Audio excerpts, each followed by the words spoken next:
Breakup ছোট একটি শব্দ, কিন্তু এই ছোট একটি শব্দের মধ্যে দিয়ে শেষ হয়ে যায় কয়েক বছরের সম্পর্ক।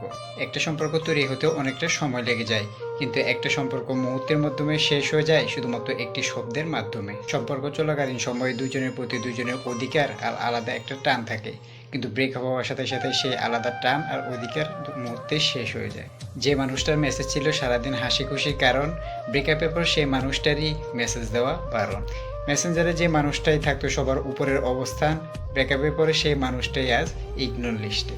যে মানুষটা দিনে কয়েকবার খোঁজখবর নিত, ব্রেকআপ হওয়ার পর হয়তো সেই মানুষটা একবারের জন্য খোঁজ নেয় না। যে মানুষটাকে আমরা সম্পর্ক থাকাকালীন সময়ে ভালোবাসি ভালোবাসি বলে মরিয়া হয়ে উঠি, কিন্তু ব্রেকআপের পর সেই মানুষটাকেই আমরা ঘৃণা করি। কিন্তু কেন? এই প্রশ্নের উত্তর অধিকাংশ মানুষই দিতে পারবে না। আমাদের মধ্যে একটা ট্রেন্ড হয়ে গেছে, একটা মানুষকে অনেকদিন ভালোবাসার পরেও ব্রেকআপের সময় সেই মানুষটাকে আমরা আই হেট ইউ বলি। অনেকে ব্রেকআপের সম্পূর্ণ দোষ প্রাক্তনের ঘাড়ে তুলে দেয়। অনেকেই প্রাক্তনকে নিয়ে বাজে মন্তব্য করতেও দ্বিধাবোধ করে না। এখন প্রশ্ন হচ্ছে, আদৌ কি সেই ভালোবাসাগুলো সত্যিকারের ছিল নাকি টাইম পাস? কারণ সত্যিকারের ভালোবাসাগুলো কখনো হারে না। সত্যিকারের ভালোবাসাগুলো বেঁচে থাকে অপমানুষটির প্রতি শ্রদ্ধা আর ভালোবাসায়। আর যে সত্যিকারের ভালোবাসে সে কখনো প্রাক্তনকে নিয়ে বাজে মন্তব্য করে না, কারণ তার কাছে প্রাক্তন মানে তার না পাওয়া পবিত্র ভালোবাসা। আর প্রাক্তনকে ছোট করা মানে তার ভালোবাসাকে ছোট করা।